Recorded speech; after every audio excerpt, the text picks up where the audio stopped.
नमस्कार, आपका स्वागत है आपके अपने YouTube channel job with PD में। दोस्तों, कल 19 मई को आरपीएससी ने फर्स्ट ग्रेड के ग्रुप सी के सभी विषयों की ऑफिशियल आंसर की है वो जारी कर दी है। हमने ग्रुप सी के जीके का पेपर ऑफिशियल आंसर की सी चैनल पे अपलोड कर दिया है। उसका लिंक आपको नीचे डिस्क्रिप्शन में कमेंट बॉक्स में मिल जाएगा। उस लिंक के थ्रू आप जीके का पूरा पेपर देख सकते हैं। इस वीडियो के माध्यम से मैं आपको हिस्ट्री का पूरा पेपर ऑफिशियल आंसर की सीट बताऊंगा। जो आंसर आरपीएससी ने मानना है मैं वही आंसर आपको बताऊंगा। तो मेरा आपसे निवेदन है कि आप वीडियो को अंत तक जरूर देखें और आरपीएससी से जुड़ी तमाम महत्वपूर्ण अपडेट को सबसे पहले पाने के लिए चैनल को सब्सक्राइब भी कर लीजिए। चलिए शुरू करते हैं आज का अपना महत्वपूर्ण वीडियो। क्वेश्चन फर्स्ट है, निम्नलिखित में से कौन सा भक्ति संत कृष्ण का उपासक नहीं था? तो इसके लिए अपना ऑप्शन डी है वो सी हो जाएगा, यानी रामानंद जी थे वो कृष्ण के उपासक नहीं थे। तो यानी क्वेश्चन फर्स्ट के लिए अपना ऑप्शन डी है वो सही हो गया।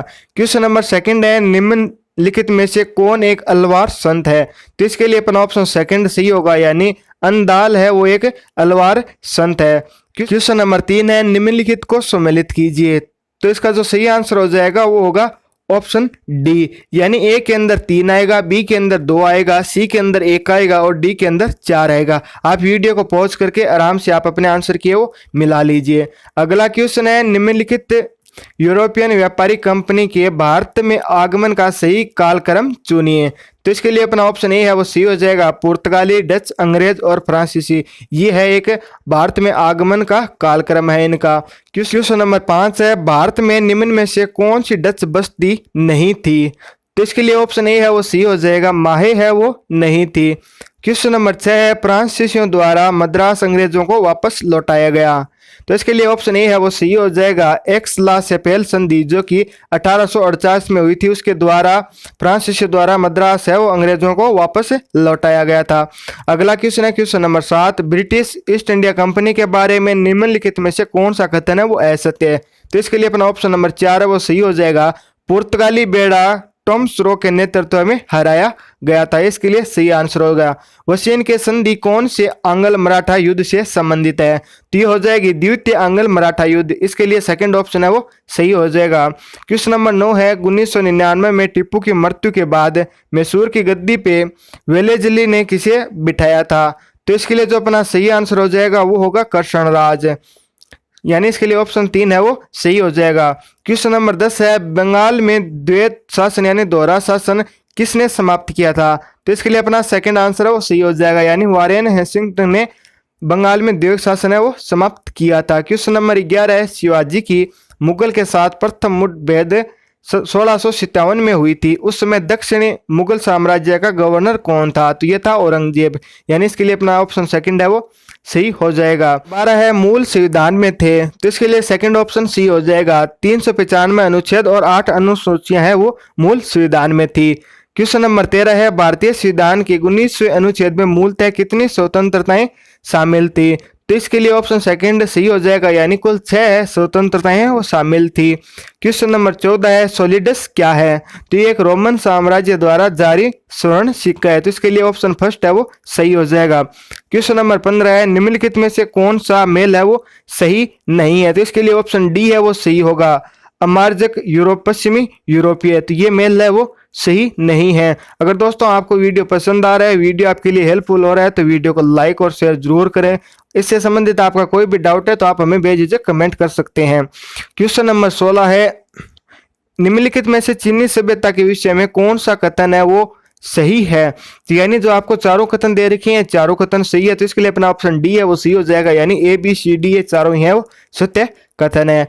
क्वेश्चन नंबर 17 है, निम्नलिखित में से चीनी सृष्टि विधेयक आख्यान के अनुसार सृष्टिकर्ता कौन था? तो क्वेश्चन 17 का लिए ऑप्शन ए है वो राइट हो जाएगा, यानी पानकू है वो सृष्टिकर्ता था। क्वेश्चन नंबर 18 है, सकारा के सीढ़ीदार पिरामिड का निर्माण किस शासक के कब्र के रूप में करवाया गया था? तो इसके लिए जो सही आंसर होगा वो ऑप्शन नंबर 3, यानी जोसेर के लिए ये करवाया गया था। 19 है, रानी क्लियोपेट्रा निम्नलिखित में से किससे संबंधित है? तो इसके लिए जो सही आंसर हो जाएगा वो होगा ऑप्शन नंबर 3, यानी मिस्र से संबंधित है। क्वेश्चन नंबर 20, किस भौगोलिक क्षेत्र को रोमन साम्राज्य का हृदय कहा जाता है? तो भूमध्य सागर को, यानी इसके लिए अपना ऑप्शन ए है वो सही हो जाएगा। क्वेश्चन नंबर 21 है, हिजरी संवत का आरंभ किया गया था? तो ये किया था अली ने, यानी इसके लिए ऑप्शन नंबर 3 है वो सही होगा। क्वेश्चन नंबर 22 है, निम्नलिखित को सम्मिलित कीजिए। तो इसके लिए जो अपना सही आंसर होगा वो होगा ऑप्शन नंबर 4, यानी फर्स्ट के अंदर डी आएगा, सेकंड के अंदर सी आएगा, थर्ड के अंदर बी आएगा और 4 नंबर के अंदर ये ए आएगा। तो आप वीडियो को एक बार पॉज करके आराम से आप अपने क्रमांक के अनुसार इसको मिला सकते हैं।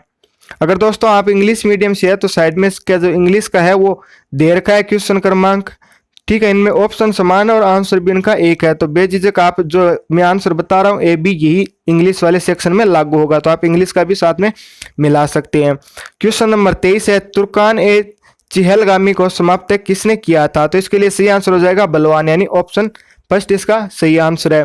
क्वेश्चन नंबर 24 है, उल्ट मास से संबंधित है, तो यह है कबीरदास जी से, तो इसके लिए ऑप्शन 4 है वो सही हो जाएगा। क्वेश्चन नंबर 25 है, प्राचीन व्यापारिक मार्ग दक्षिण पथ विस्तृत था, तो यह था विदेशा से प्रतिष्ठान, यानी इसके लिए अपना ऑप्शन सेकंड है वो सही हो जाएगा। अगला क्वेश्चन है क्वेश्चन नंबर 26, निम्नलिखित में से कौन सी अशोक के शासन के समय प्रांतीय राजधानी है वो नहीं थी? तो क्वेश्चन 26 के लिए अपना ऑप्शन नंबर 4 है वो सही हो जाएगा, यानी धौली है वो प्रांतीय राजधानी नहीं थी। क्वेश्चन नंबर 27 है, निम्नलिखित में से कौन सा अशोक का द्विभाषिक अभिलेख है? तो ये है लग्यमान, यानी इसके लिए ऑप्शन ए है और 27 के लिए वो सही हो जाएगा। क्वेश्चन नंबर 28 है, किस पुराण में अंदर सातवाहन शासकों की सबसे लंबी सूची है? तो इसके लिए ऑप्शन नंबर 3 है वो सही हो जाएगा। मत्स्य पुराण में अंदर सातवाहन शासकों की सबसे लंबी सूची है। क्वेश्चन नंबर 29 है, गुप्त मुद्राओं के बारे में निम्नलिखित में से कौन सा कथन है वो सत्य है? तो ये आपको ये कथन दे रखे हैं, आप वीडियो को एक बार पॉज करके आराम से देख लीजिए। इसका जो सही आंसर हो जाएगा वो है ऑप्शन नंबर 4, यानी जो चारों कथन दे रखे हैं वो चारों कथन ही सत्य है। अगला क्वेश्चन है क्वेश्चन नंबर 30, उन साहित्यिक स्रोतों को चिन्हित कीजिए जो रामगुप्त ध्रुव देवी की कथाओं का उल्लेख करते हैं। तो क्वेश्चन नंबर 30 के लिए ऑप्शन अपना ए है वो सही हो जाएगा, यानी देवीचंद्र गुप्तम एवं काव्य मीमांसा जिस ऑप्शन में है वो ऑप्शन आपका सही हो जाएगा। अगला क्वेश्चन है, मुंडित सिर वाले गुप्तकालीन बुद्ध प्रतिमा प्राप्त हुई थी? तो 31 के लिए अपना सही आंसर हो जाएगा सेकंड, यानी मानक और प्रयागराज। नेक्स्ट क्वेश्चन है, निम्नलिखित में से कौन सा नाटक भास्करत है वो नहीं है? तो 32 में जो सही आंसर हो जाएगा वो है रतन माला, यानी ऑप्शन थर्ड है वो सही हो जाएगा। क्वेश्चन नंबर 33 है, गुप्त काल में पूर्वी भारत से होने वाले सामुद्रिक व्यापार का सबसे बड़ा केंद्र था, तो ये था ताम्बर लिप्ति, यानी सेकंड ऑप्शन इसका सही हो जाएगा। अगला क्वेश्चन है, निम्नलिखित में से कौन सा शुंग कला का केंद्र है वो नहीं था? तो इसके लिए ऑप्शन ए है वो सही हो जाएगा, यानी वल्लभी है वो शुंग कला का केंद्र नहीं था। क्वेश्चन नंबर 35 है, हर्ष को शकलोत्रा पंथनाथ कहा है? तो ये कहा है सी यूकी में, यानी इसके लिए ऑप्शन सेकंड है वो सही हो जाएगा। क्वेश्चन 36 है, विद्वान जो हर्षवर्धन के दरबार में नहीं था, तो वो हो जाएगा म्यूर शर्मन, तो इसके लिए ऑप्शन नंबर 4 है वो सही हो जाएगा। राजपूत प्रशासन में आय और व्यय का वितरण रखने वाले अधिकारी का नाम था, तो इसके लिए ऑप्शन सेकंड है वो सही हो जाएगा। अक्सर पटलिक है वो राजपूत प्रशासन में आय व्यय का वितरण रखने वाले अधिकारी का नाम था। पल्लवों के काल में शिक्षा का प्रमुख केंद्र था, तो 38 के लिए अपना ऑप्शन ए है सही हो जाएगा। काशी है वो प्रमुख केंद्र था। अगला क्वेश्चन है, संगम युगीन मंत्रियों के पद का वास्तविक नाम था, तो इसके लिए अपना ऑप्शन ए है वो सही हो जाएगा। अमेचार है वो मंत्रियों का वास्तविक नाम था। क्वेश्चन नंबर 40 है, कौन सा इंडोनेशिया का विशालतम हिंदू मंदिर त्रिमूर्ति ब्रह्मा विष्णु शिव को समर्पित है? तो 40 के लिए अपना ऑप्शन सी है वो सही हो जाएगा। प्रबंधन मंदिर है ना, वो इंडोनेशिया का विशालतम हिंदू मंदिर है जो कि ब्रह्मा विष्णु और शिव को समर्पित है, तो यानी इसके लिए अपना ऑप्शन सी है वो सही हो जाएगा। अगला क्वेश्चन है, कंबोडिया में अमरकोट का मंदिर का निर्माण है वो करवाया गया था, तो ये करवाया गया था सूर्य वर्णम सेकंड के द्वारा, यानी इसके लिए अपना ऑप्शन सी है वह सही हो जाएगा। क्वेश्चन नंबर 42 है, निम्नलिखित में कौन सा शहर मुगल काल में एक महत्वपूर्ण व्यापारिक केंद्र है वो नहीं था? नहीं पूछा गया है, तो ये हो जाएगा गोलकुंडा, यानी ऑप्शन 4 नंबर ऑप्शन है वो इसका सही होगा। क्वेश्चन नंबर 43 है, बंदाइयों के अनुसार अकबर ने जजिया किस वर्ष से समाप्त कर दिया था? तो ये कर दिया गया था 1579 में, यानी इसके लिए ऑप्शन ए है वो सही हो जाएगा। अगला क्वेश्चन है, मुगल कालीन चित्रकार जो कि शिकार के चित्र बनाने में निपुण था, तो इसके लिए ऑप्शन सी है वो सी हो जाएगा। मंसूर है वो शिकार के चित्र बनाने में निपुण था। क्वेश्चन नंबर 45 है, निम्नलिखित में से किस इमारत में पीटर ड्यूरो का प्रथम बार प्रयोग किया गया था? तो इसके लिए ऑप्शन सी है वो सही हो जाएगा। एतमादुल्लाह का मकबरा है, उसमें प्रथम बार पीटर ड्यूरो का प्रयोग किया गया था। क्वेश्चन नंबर 46 है, निम्नलिखित में से कौन सा सुमेलित नहीं है? तो इसके लिए अपना सेकंड ऑप्शन सी हो जाएगा। अकबर टॉम्सरे है, ये सही मेल नहीं है। क्वेश्चन नंबर 47 में आपको दो सूची दी गई है, उनको आपको सही मेल है वो बिठाना है। तो क्वेश्चन नंबर 47 के लिए अपना ऑप्शन 3 है वो सही हो जाएगा, यानी फर्स्ट के अंदर 3, सेकंड के अंदर 4, सी के अंदर 2 और डी के अंदर 1, जो भी आपका ऑप्शन के अंदर है वो ऑप्शन आपका सही हो जाएगा। अगला क्वेश्चन है, राजमहल पहाड़ियों में यदि पहाड़िया जीवन का प्रतीक पहाड़ा था तो संथालों का प्रतीक डैश था? तो संथालों का आपको प्रतीक है वो बताना है, तो ये हो जाएगा दरांती। अगला क्वेश्चन है, 1857 की क्रांति का महत्वपूर्ण परिवर्तन क्या रहा? तो इसके लिए अपना ऑप्शन सेकंड है वो सी हो जाएगा। कंपनी से क्राउन को शक्ति का स्थानांतरण हुआ था। क्वेश्चन नंबर 50 है, 10 मई 1857 को मेरठ में कौन सा अफसर कमांड कर रहा था जब सिपाहियों ने क्रांति का ऐलान किया था? तो इसके लिए अपना ऑप्शन ए है वो सी हो जाएगा। जनरल व्हाइट है वो कमांड कर रहा था जब क्रांति का ऐलान किया गया। निम्नलिखित में से कौन से समाचार पत्र को भारत में अंग्रेजी सरकार की कृपा दृष्टि प्राप्त थी? तो इसके लिए ऑप्शन सेकंड सी हो जाएगा। मद्रास स्टैंडर्ड को ब्रिटिश की कृपा दृष्टि वो प्राप्त थी। अगला है, शिकागो में विश्व धर्म संसद में विवेकानंद जी ने कब भाग लिया था? तो क्वेश्चन नंबर 52 के लिए अपना ऑप्शन 3 है वो सी हो जाएगा। 1893 में विवेकानंद जी ने भाग लिया था।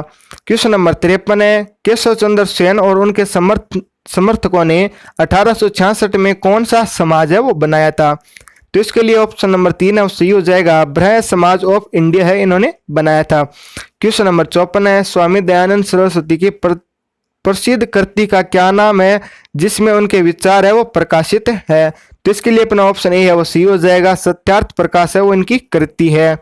अगला क्वेश्चन है, 1850 ईस्वी में स्थापित बॉम्बे प्रेसिडेंस एसोसिएशन संस्था से संबंधित नहीं है, नहीं पूछा गया, तो इसके लिए अपना ऑप्शन डी है वो सही हो जाएगा। देवेंद्रनाथ टैगोर है वो इससे संबंधित नहीं है। अगला क्वेश्चन है, आपको दो सूची दी गई है, उन सूचियों को आपको सम्मिलित करना था। तो इसके लिए जो मैं आपको डायरेक्ट आंसर बता दूं, इसके लिए जो सही आंसर हो जाएगा वो होगा ऑप्शन नंबर थर्ड, यानी ए के अंदर थर्ड होगा, बी के अंदर सेकंड होगा, सी के अंदर फोर्थ होगा और डी के अंदर फर्स्ट होगा। जो भी आपका सही ऑप्शन इस प्रकार मेल बैठ रहा है वो आपका सही ऑप्शन हो जाएगा। जिसके ये पेपर की सीरीज है उसके लिए इसका ऑप्शन नंबर 3 है वो सही हो जाएगा। अगला क्वेश्चन है, भारत सरकार अधिनियम 1919 महत्वपूर्ण है क्योंकि उसने शुरू किया था, इसमें क्या शुरू किया गया था? 57 के लिए अपना ऑप्शन सेकंड है वो सही हो जाएगा। देश शासन है वो भारत सरकार अधिनियम 1919 के तहत वो शुरू किया गया था। क्वेश्चन नंबर 58 है, कौन सा मेल सही है वो आपको बताना है। तो 58 के लिए अपना ऑप्शन सी है वो सही हो जाएगा। लिटन दिल्ली दरबार का आयोजन ये है सही है। क्वेश्चन नंबर 59 है, किस वर्ष में सिविल सेवा की अधिकतम आयु है वो 19 वर्ष थी? तो इसके लिए अपना ऑप्शन नंबर 4 है वो सही हो जाएगा। 1878 के अंदर जो सिविल सेवा की परीक्षा की अधिकतम आयु है वो 19 वर्ष थी। क्वेश्चन नंबर 60 है, हॉलैंड का प्रसिद्ध मानववादी साहित्यकार कौन था जिसे एक विश्व नागरिक की संख्या दी गई थी? तो इसके लिए ऑप्शन फर्स्ट है वो सही हो जाएगा। इरेसम है उसको विश्व नागरिक की संख्या वो दी गई थी। क्वेश्चन नंबर 61 है, किस पुस्तक में मार्टिन लूथर ने सन्यासी जीवन को निरर्थक बताया और धर्म पुरुषों के विवाह की अनुशंसा की? तो क्वेश्चन 61 के लिए ऑप्शन नंबर 4 है वो सही हो जाएगा। 95 थीसिस के अंदर ये बात है वो मार्टिन लूथर जी ने कही है। अगला क्वेश्चन है, सितंबर टेंटामेंट के नाम से जाना जाता है।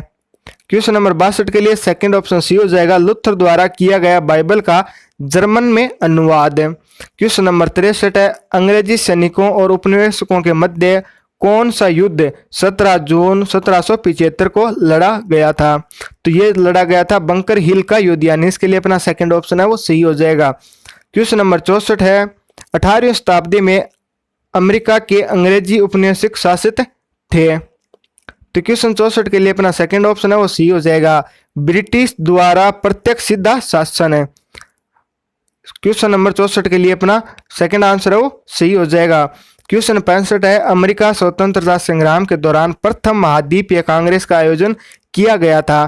तो 65 के लिए ऑप्शन ए है वो सही हो जाएगा। फिलाडेल्फिया में ये आयोजन है वो किया गया था। क्वेश्चन नंबर 66 है, फ्रांस के किस वित्तीय प्रबंधक ने अपने आर्थिक कार्यक्रम की घोषणा की, नए दिवालियापन, नए करों में वृद्धि, नए अधिक ऋण। तो 66 के लिए ऑप्शन ए है वो सही हो जाएगा, तुर्गो। ठीक है। क्वेश्चन नंबर 67 है, थर्मिडोरियन प्रतिक्रिया फ्रांस की क्रांति से आशय है। क्वेश्चन नंबर 67 के लिए ऑप्शन ए है वो सही हो जाएगा, अंत के शासन की समाप्ति। क्वेश्चन नंबर 68 है, तिलसित की संधि किन दो राष्ट्रों के मध्य 1807 में की गई थी। तो इसके लिए ऑप्शन सेकंड है वो सी हो जाएगा, फ्रांस और रूस। क्वेश्चन नंबर 69 है, कौन सी मशीन वाटर फ्रेम और शिपनिंग जेमी का मिश्रण है।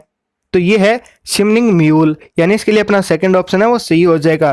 क्वेश्चन नंबर 70 है, कॉटन जिन का आविष्कार किसने किया था। तो क्वेश्चन 70 के लिए अपना ऑप्शन 3 है वो सही हो जाएगा, इली व्हिटनी ने इसका आविष्कार है वो किया था। क्वेश्चन नंबर 71 है, निम्नलिखित में से कौन सा वाणिज्यवाद का आधारभूत सिद्धांत है। तो 71 के लिए ऑप्शन फर्स्ट सही हो जाएगा, प्रशुल्क अवरोधों से बचना चाहिए। क्वेश्चन नंबर 72 है, प्लोम्बियस का समझौता किसके मध्य जुलाई 1858 में हुआ था। तो 72 के लिए ऑप्शन सेकंड है वो सही हो जाएगा, मैगजीन और नेपोलियन थर्ड के मध्य हुआ था। क्वेश्चन नंबर 73 है, राजनीतिक एकीकरण से पूर्व जर्मनी के आर्थिक एकीकरण में किस व्यवस्था ने योगदान दिया था। तो इसके लिए ऑप्शन सेकंड है वो सही हो जाएगा, जोलबरीन व्यवस्था ने योगदान दिया था। क्वेश्चन नंबर 74 है, जर्मनी के एकीकरण में ऑस्ट्रेलिया और पर्शिया के मध्य निर्णायक युद्ध कहाँ लड़ा गया था। क्वेश्चन 74 के लिए ऑप्शन सेकंड सी हो जाएगा, शेडवा के अंदर ये लड़ा गया था। क्वेश्चन नंबर 75 है, अमेरिका ने प्रथम विश्व युद्ध में कब भाग लिया। तो अमेरिका ने प्रथम विश्व युद्ध में 1917, यानी इसके लिए ऑप्शन 4 है वो सही हो जाएगा, 1917 में अमेरिका ने प्रथम विश्व युद्ध में भाग लिया था। क्वेश्चन नंबर 76 है, प्रथम विश्व युद्ध में हुए पूर्व गठबंधनों को सम्मिलित करना है। तो मैं आपको डायरेक्ट इसका आंसर बता देता हूं। तो इसका आंसर ये है, फर्स्ट हो जाएगा, यानी ए के अंदर ए, बी के अंदर थर्ड, सी के अंदर सेकंड और डी के अंदर फोर्थ। जो भी आपका आंसर है वो सही हो जाएगा। क्वेश्चन नंबर 77 है, 1920 में 25 सूत्री नाजी कार्यक्रम की रचना किसने की थी। तो इसके लिए ऑप्शन सेकंड है वो सही हो जाएगा, हिटलर ने की थी। क्वेश्चन नंबर 78 है, इटली में 1936 में किस अफ्रीकन राज्य पर अधिकार किया गया था। तो ये किया गया था अबिसिनिया में। तो इसके लिए अपना ऑप्शन नंबर 4 है वो सही हो जाएगा। अगला क्वेश्चन है, निम्नलिखित में से किस देश ने सुरक्षा के उद्देश्यों से मेजिनो लाइन का निर्माण करवाया था। तो इसके लिए ऑप्शन सी है वो सही हो जाएगा, फ्रांस ने मेजिनो लाइन का निर्माण है वो करवाया था। रसिया निम्न शासकों को उनके वंश से आपको सही मेल करना है। तो मैं आपको डायरेक्ट इसका आंसर बता देता हूं। तो क्वेश्चन 80 के लिए अपना ऑप्शन नंबर 3 है वो सही हो जाएगा, यानी ए के अंदर आपका नंबर 4 होगा, बी के अंदर आपका फर्स्ट होगा, सी के अंदर सेकंड होगा, डी के अंदर थर्ड होगा। आपका जिस भी ऑप्शन के अंदर ये मेल बैठ रहा है वो आपका सही आंसर हो जाएगा। क्वेश्चन नंबर 81, फिर आपको एक सम्मिलित करना है। तो मैं आपको इसका डायरेक्ट आंसर बता दूं। तो क्वेश्चन 81 के लिए अपना आंसर है वो फर्स्ट आंसर है वो सही हो जाएगा। 82, किस चोल शासक ने हेमगर्भ व तुलाभार नामक यज्ञों का संपादन किया था। तो ये किया था परांतक प्रथम ने, यानी इसके लिए ऑप्शन नंबर 4 है वो सही हो जाएगा। अगला क्वेश्चन है क्वेश्चन नंबर 83, शिवाजी की सामरिक नीति के बारे में निम्नलिखित कथनों पर विचार कीजिए। तो आपको बताना है कौन सा कथन सही है और कौन सा कथन सही नहीं है। तो इसमें केवल ए है वो सत्य है, यानी इसके लिए क्वेश्चन का आंसर भी अपना फर्स्ट है वो सही हो जाएगा। क्वेश्चन नंबर 84 है, शिवाजी के राज्य के 4 दक्षिणी प्रांतों में से एक प्रांत का प्रांतपति था। तो ये थे अन्नाजी दत्ते। ठीक है, इसके लिए अपना ऑप्शन फर्स्ट है वो सही हो जाएगा। क्वेश्चन नंबर 85 है, सम्मिलित आपको करना है। ठीक है, तो मैं आपको इसका डायरेक्ट आंसर बता देता हूं, आप क्वेश्चन देख लीजिए। इसका जो सही आंसर हो जाएगा वो होगा इसका सेकंड है वो इसका सही आंसर हो जाएगा। अगला क्वेश्चन है क्वेश्चन नंबर 86, 16 अगस्त 1946 को मुस्लिम लीग ने किस रूप में मनाया था। तो मुस्लिम लीग ने इसे प्रत्यक्ष कार्रवाई दिवस के रूप में मनाया था, यानी इसके लिए अपना सेकंड ऑप्शन है वो सही हो जाएगा। क्वेश्चन नंबर 87 है, यंग इटली का संस्थापक था। तो यंग इटली का संस्थापक था वो था मैगजीन, यानी इसके लिए ऑप्शन सेकंड है वो सही हो जाएगा। क्वेश्चन नंबर 88 है, समाजवादी पत्र आवंटी का संस्थापक कौन था। तो इसके लिए जो अपना सही आंसर हो जाएगा वो है मुसेलिनो, यानी क्वेश्चन 88 के लिए अपना ऑप्शन नंबर 4 है वो सही हो जाएगा। अगला क्वेश्चन है, निम्नलिखित में से कौन सा लेनिन की प्रसिद्ध अप्रैल थीसिस का हिस्सा नहीं है? तो इसके लिए जो सही आंसर हो जाएगा वो होगा ऑप्शन नंबर 4, जार को गलत कामों के लिए सजा है वो उसका हिस्सा नहीं है। क्वेश्चन नंबर 90 है, 1911 की क्रांति के समय चीन पर किस राजवंश का शासन था? तो ये था मंचू का, यानी इसके लिए ऑप्शन नंबर 4 है वो सही हो जाएगा। क्वेश्चन नंबर 91 आप ये देख लीजिए, ये क्वेश्चन है वो डिलीट कर दिया गया है, आरपीएस ने इस क्वेश्चन को डिलीट कर दिया है। ये है क्वेश्चन नंबर 4। ठीक है, अगला क्वेश्चन है, अंतर्राष्ट्रीय मुद्रा कोष की स्थापना निम्नलिखित में से किस सम्मेलन के शर्तों के तहत हुई थी? तो इसके लिए अपना ऑप्शन ए है वो सही हो जाएगा। ब्रेटन वुड्स सम्मेलन के अनुसार इसकी स्थापना हुई थी। संयुक्त राष्ट्र संघ के चार्टर पर कहाँ हस्ताक्षर हुए? तो इसके लिए अपना सेकेंड आंसर सही हो जाएगा, सैन फ्रांसिस्को। अगला क्वेश्चन है वो है साइकोलॉजी से, शैक्षिक प्रक्रिया में मुख्य तत्व है? तो इसके लिए अपना ऑप्शन नंबर 4 सही हो जाएगा। अधिगमकर्ता, शिक्षक, अधिगम अनुभव, अधिगम प्रक्रिया और अधिगम परिस्थितियां है वो मुख्य तत्व है। अगला क्वेश्चन है, शिक्षा मनोविज्ञान वैज्ञानिक विधि से प्राप्त किए जाने वाले मानव प्रतिक्रियाओं के उन सिद्धांतों के प्रयोग को प्रस्तुत करता है जो शिक्षण और अधिगम को प्रभावित करता है। यह कथन है, तो यह कथन है एलिस करो का, यानी इसके लिए अपना ऑप्शन थर्ड है वो सही हो जाएगा। उस विधि का नाम बताइए जो भविष्यवाणी के अतिरिक्त कथन कांड सिद्धांत पर आधारित है। तो इसके लिए जो सही आंसर हो जाएगा वो हो जाएगा प्रयोगात्मक विधि, यानी ऑप्शन नंबर 4 है वो सही होगा। नेक्स्ट क्वेश्चन है, मनोविज्ञान का कौन सा संप्रदाय व्यवहार के विश्लेषण में अवचेतन विचारों, भावनाओं एवं समर्थि पर आधारित है? तो इसके लिए जो सही आंसर होगा वो होगा मनोगतिक, यानी क्वेश्चन नंबर 97 के लिए अपना सेकंड ऑप्शन है वो सही हो जाएगा। क्वेश्चन नंबर 98 है, अधिगम के संज्ञानात्मक क्षेत्र का प्रतिपादन किसने किया था? तो इसके लिए जो अपना सही आंसर हो जाएगा वो होगा ऑप्शन सेकंड, यानी कर्ट लेविन के अनुसार कर्ट लेविन ने किया था।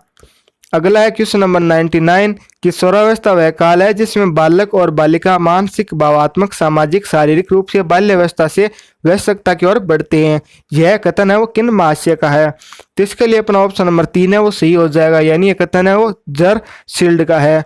क्वेश्चन नंबर 100 है, निम्नलिखित में से किसने किशोरावस्था से संबंधित अध्ययन किया? तो किशोरावस्था से संबंधित अध्ययन किया था स्टैनली हॉल ने, यानी इसके लिए अपना ऑप्शन ए है वो सही हो जाएगा। अगला क्वेश्चन है, विकास के संबंध में कौन सा कथन है वो गलत है? तो ये गलत कथन है वो है, यह परिपक्वता तक चलता है, ये कथन गलत है, क्योंकि विकास है वो सतत प्रक्रिया वो आजीवन चलती रहती है। क्वेश्चन सेकंड है, व्यक्ति अपनी गलतियों से सीखता है, यह कथन अधिगम के किस सिद्धांत पे आधारित है? तो ये अधिगम के प्रयास एवं त्रुटि सिद्धांत पे आधारित है, यानी इसके लिए अपना ऑप्शन थर्ड है वो सही हो गया। अगला क्वेश्चन है, निम्नलिखित में से कौन सा कथन है वो सत्य नहीं है? तो ये होगा विकास एक मात्रात्मक प्रक्रिया, यह कथन है वो सत्य नहीं है। क्वेश्चन नंबर 104 है, हमारे पाठ स्थूल से आरंभ होकर सूक्ष्म की ओर समाप्त होने चाहिए, यह कथन किन का है? तो 104 के लिए अपना सही आंसर हो जाएगा, यह कथन है वो अरस्तु का है। ठीक है, क्वेश्चन नंबर 104 के लिए अपना ऑप्शन नंबर 4 है वो सही होगा। क्वेश्चन नंबर 105 है, एक महत्वपूर्ण अधिगम सिद्धांत यह है कि नई अनुक्रिया का सुदृष्टिकरण किया जाता है। तो क्वेश्चन नंबर 105 के लिए ऑप्शन ए है वो सही हो जाएगा, यानी पुनर्बलन द्वारा किया जाता है। 106 क्वेश्चन है, संज्ञानात्मक मनोविज्ञान के प्रतिपादक है? तो ये है जीन प्याजे, यानी इसके लिए अपना ऑप्शन नंबर 4 है वो सही हो जाएगा। क्वेश्चन नंबर 107 है, अधिगम प्रक्रिया में समस्यात्मक परिस्थितियों का प्रत्यय किसने दिया था? तो 107 के लिए अपना ऑप्शन नंबर 3 सही हो जाएगा, कोहलर ने दिया था। क्वेश्चन नंबर 108 है, व्यवहारवाद मनोविज्ञान को बनाता है, एक विज्ञान है वो बनाता है, यानी इसके लिए ऑप्शन सेकंड है वो सही हो जाएगा। क्वेश्चन नंबर 109 है, मानसिक स्वास्थ्य विज्ञान नियमों का समूह है जो व्यक्ति को स्वयं एवं दूसरों के साथ शांति से रहने के योग्य बनाता है, यह किसने कहा था? तो यह कहा था कोलेसनिक ने, यानी इसके लिए अपना ऑप्शन नंबर 3 है वो सही हो जाएगा। क्वेश्चन नंबर 110 है, व्यक्तित्व एवं सांस्कृतिक प्रतिरूप नामक पुस्तक किसने लिखी थी? तो ये लिखी थी J.S. प्लांट ने, यानी इसके लिए अपना ऑप्शन सेकंड है वो सही होगा। अगला है क्वेश्चन नंबर 111, आदतों को किसके माध्यम से अर्जित किया जाता है? तो ये किया जाता है पुनरावृत्ति, यानी इसके लिए अपना ऑप्शन ए है वो सही हो जाएगा। क्वेश्चन नंबर 112 है, गोलमैन के अनुसार भावात्मक बुद्धि के कितने भाग हैं? तो गोलमैन के अनुसार भावात्मक बुद्धि के 5 भाग है। क्वेश्चन नंबर 113, किसी वस्तु या कार्य से जुड़ी भावना है? तो वह व्यक्तिगत भावात्मक घटक, यानी इसके लिए अपना सेकंड क्वेश्चन है वो सही हो जाएगा। क्वेश्चन नंबर 114 है, संचार पारस्परिकता के मूड में विचारों और भावनाओं का साझा करता है, यह किसने कहा था? तो यह कहा था एडगर डेल्ले ने। क्वेश्चन नंबर 115 है, शिक्षण के एडवांस ऑर्गेनाइजर मॉडल का विकास किया था? तो ये किया था डेविड पी आसुबेल ने, यानी इसके लिए अपना ऑप्शन नंबर 4 है वो सही हो जाएगा। क्वेश्चन 116 है, चार्ट बनाते समय किस सोपान को ध्यान में रखना चाहिए? तो ये रखना चाहिए चार्ट की गुणवत्ता को। क्वेश्चन नंबर 117, जो कि आरपीएससी ने डिलीट कर दिया है। एक क्वेश्चन आपके इतिहास से डिलीट किया गया है और एक ये क्वेश्चन है वो साइकोलॉजी से डिलीट किया गया है। अगला क्वेश्चन है, निम्न में से कौन सा संप्रेषण प्रक्रिया में प्रमुख 4 तत्वों में सम्मिलित नहीं है? तो ये है भाषा है वो सम्मिलित नहीं है, यानी इसके लिए ऑप्शन नंबर 4 है वो सही हो जाएगा। क्वेश्चन नंबर 119 है, निम्नलिखित में से कौन सा इंटरनेट नेटवर्क का घटक है? नहीं है। तो ये है आपका स्पीकर है वो इंटरनेट का घटक है, नहीं है, यानी इसके लिए अपना सेकंड ऑप्शन है वो सही हो जाएगा। क्वेश्चन नंबर 120 है, शैक्षिक तकनीकी के मृदुपागम के जनक कौन थे? तो इसके जो जनक थे वो थे 120 के लिए अपना ऑप्शन सेकंड है वो सही हो जाएगा, यानी लुम्सडेन है वो इसके जनक थे। क्वेश्चन नंबर 121 है, इस रूप में कंप्यूटर सहाय अधिगम एकाधिक प्रयोग होगा? तो 121 के लिए अपना ऑप्शन नंबर 3 है वो सही हो जाएगा, व्यक्तिगत सीखने की गति के साथ अधिगम अनुभव प्रदान करना। क्वेश्चन नंबर 122 है, सीसीटीवी का पूरा नाम है? तो सीसीटीवी का पूरा नाम है वो है क्लोज सर्किट टेलीविजन, यानी इसके लिए अपना ऑप्शन नंबर सेकंड है वो सही हो जाएगा। क्वेश्चन नंबर 123 है, शिक्षा में शिक्षण मशीन का विकास किसने किया था? तो ये किया था एस.एल. प्रेस्सी ने। अगला क्वेश्चन है, यूनानी मिस्र रोमन सभ्यता मिट गई पर भारतीय सभ्यता अभी तक जीवित है, यह भारतीय सभ्यता की किस विशेषता को इंगित करता है? तो यह भारतीय सभ्यता को निरंतरता को इंगित करता है, यानी इसके लिए ऑप्शन थर्ड है वो सही हो जाएगा। इस है, विविधता में एकता भारतीय संस्कृति की प्रमुख विशेषता है, यह आधारभूत एकता पाई जाती है। तो यह पाई जाती है सांस्कृतिक एकता में, यानी इसके लिए ऑप्शन नंबर 4 है वो सही हो जाएगा। क्वेश्चन नंबर 126 है, मुर्ग बुग्याल और पायर प्रसिद्ध चारागाह हिमालय के किस भाग या डिवीजन में स्थित है? तो ये स्थित है हिमाद्री में, यानी इसके लिए ऑप्शन ए है वो सही हो जाएगा। क्वेश्चन नंबर 127 है, भारत चीन की पूर्व सीमा है वो कहलाती है? तो आपको बताना है वो क्या कहलाती है। तो इसके लिए जो सही आंसर हो जाएगा वो जाएगा मैकमोहन रेखा। क्वेश्चन नंबर 128 है, भारत में निम्नलिखित में से भारत का सबसे ऊंचा शिखर है वो कौन सा है? तो यह है कंचनजंगा, यानी इसके लिए अपना ऑप्शन सी है वो सही हो जाएगा। क्वेश्चन नंबर 129 है, निम्नलिखित में से कौन सा एक नवपाषाणिक स्थल राख के टिल्ले के लिए जाना जाता है? तो यह जाना जाता है पलवाई, यानी इसके लिए अपना ऑप्शन थर्ड है वो सही होगा। क्वेश्चन नंबर 130 है, नवपाषाणिक स्थलों को चिन्हित कीजिए जहां से चावल की खेती के प्रमाण है वो मिले हैं। तो 130 के लिए अपना ऑप्शन नंबर 4 है वो सही हो जाएगा, जिसमें ऑप्शन ए और 4 है वो दे रखे हैं। क्वेश्चन 131, किस क्षेत्र में नवपाषाणिक युगीन मानव भूमिगत गड्ढों में रहते हैं? तो ये रहते हैं कश्मीर, यानी इसके लिए अपना ऑप्शन नंबर 3 है वो सही हो जाएगा। मध्य प्रदेश और आदमगढ़ और राजस्थान में बागेर से प्राचीन साक्ष्य मिले हैं। तो क्वेश्चन नंबर 132 के लिए ऑप्शन 3 नंबर सही हो जाएगा, यानी पालतू जानवर के साक्ष्य मिले हैं। क्वेश्चन नंबर 133 है, सही युग्मों का मेल है इसमें करना है। तो इसके लिए जो अपना सही आंसर हो जाएगा वो हो जाएगा सेकंड ऑप्शन है, यानी फर्स्ट के लिए फर्स्ट, सेकंड के लिए सेकंड, थर्ड के लिए फोर्थ और फोर्थ के लिए थर्ड इसका सही आंसर हो जाएगा। क्वेश्चन नंबर 134 है, मोहनजोदड़ो से प्राप्त पशुपति के मुहूर्त पर निम्न में से कौन सा पशु है उत्कीर्ण नहीं है? तो ये कौन सा नहीं है? ये बैल नहीं है, यानी इसके लिए अपना ऑप्शन 4 है वो सही हो जाएगा। अगला क्वेश्चन है, क्वेश्चन नंबर 135, सिंधु सभ्यता से संबंधित कौन सा स्थल है वो बलूचिस्तान में स्थित है? तो बलूचिस्तान में जो स्थल स्थित है वो है सुतका कोहा, यानी इसके लिए अपना ऑप्शन ए है वो सही हो जाएगा। क्वेश्चन नंबर 136 है, निम्नलिखित में से कौन सा हड़प्पाकालीन स्थल से एक सूचना पट अभिलेख का साक्ष्य मिला है? तो क्वेश्चन 136 के लिए अपना ऑप्शन नंबर 3 है वो सही हो जाएगा, धोलावीरा से ये मिला है। क्वेश्चन नंबर 137 है, निम्नलिखित में से कौन सा कथन सत्य है वो नहीं है? तो इसके लिए ऑप्शन नंबर 3 है वो सही हो जाएगा। ऋग्वेद काल में कुरु भरत कबीले के विरुद्ध युद्ध करने वाले कबीलों में से एक था, तो ये है वो सत्य नहीं है। क्वेश्चन नंबर 138 है, रामायण संहिता संबंध है, तो ये है सामवेद से, यानी इसके लिए अपना ऑप्शन नंबर 3 है वो सही हो जाएगा।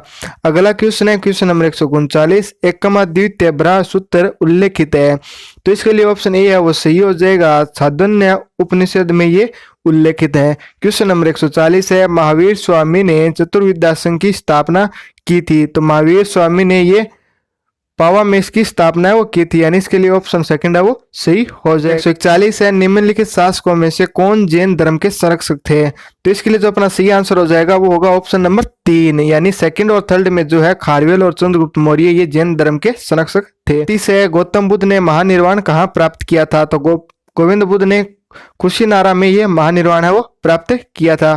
क्वेश्चन नंबर 143, महायान संप्रदाय का सर्वाधिक महत्वपूर्ण दार्शनिक ग्रंथ है, तो ये है प्रज्ञा पारमिता, यानी इसके लिए अपना ऑप्शन फर्स्ट है वो सही हो जाएगा। क्वेश्चन नंबर 144 है, निम्नलिखित में से कौन सा ग्रंथ है वर्ण व्यवस्था की उत्पत्ति के वैदिक सिद्धांत की पुष्टि करता है, तो ये करता है ऋग्वेद, यानी इसके लिए अपना ऑप्शन ए है वो सही हो जाएगा। 145 है, तेजगिरा से तात्पर्य है, तो ये हो जाएगा जीवनी परक पुस्तक, यानी इसके लिए अपना ऑप्शन नंबर 4 है वो सही हो जाएगा।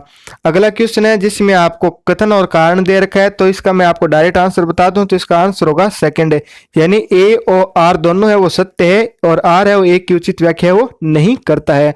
अगला क्वेश्चन है, जैनपुर नगर की स्थापना किसने की थी, तो जैनपुर नगर की स्थापना की थी ये की थी फिरोज तुगलक ने, यानी इसके लिए अपना ऑप्शन सेकंड है वो सही हो जाएगा। 149 है, संतुलन कांड में दीवान ए कोई विवाह की स्थापना किसने की थी, तो ये की थी मोहम्मद तुगलक ने, यानी इसके लिए अपना ऑप्शन नंबर थर्ड है वो सही होगा। क्वेश्चन नंबर 149 है, मुसलमानों के अफ्रीका और बिस्मिल्लाह उत्साह हिंदुओं के कौन से संस्कार से प्रभावित हुए, तो इसके लिए ऑप्शन थर्ड होगा मुंडन और विद्यारंभ। आज का अपना लास्ट क्वेश्चन है क्वेश्चन नंबर 150, भक्ति संत और उनके कार्य क्षेत्र से संबंधित निम्न में से कौन सा युग में वो सम्मिलित नहीं है, तो ये हो जाएगा नामदेव पंजाब। दोस्तों हमने कंप्लीट 150 क्वेश्चन हिस्ट्री और इसके जो साइकोलॉजी के थे डिस्कस कर लिए हैं। उम्मीद करता हूँ आज का वीडियो आपको पसंद आया होगा, तो वीडियो आपके लिए हेल्पफुल भी रहा होगा, तो वीडियो को लाइक और शेयर करिए। हमारे साथ जुड़े रहने के लिए चैनल को सब्सक्राइब भी कर दीजिए। फिर मुलाकात होगी इसी प्रकार एक और बेहतरीन वीडियो के साथ, तब तक आप हंसते रहिए, मुस्कुराते रहिए, देखते रहिए जॉब विद पीडी। जय हिंद, जय भारत।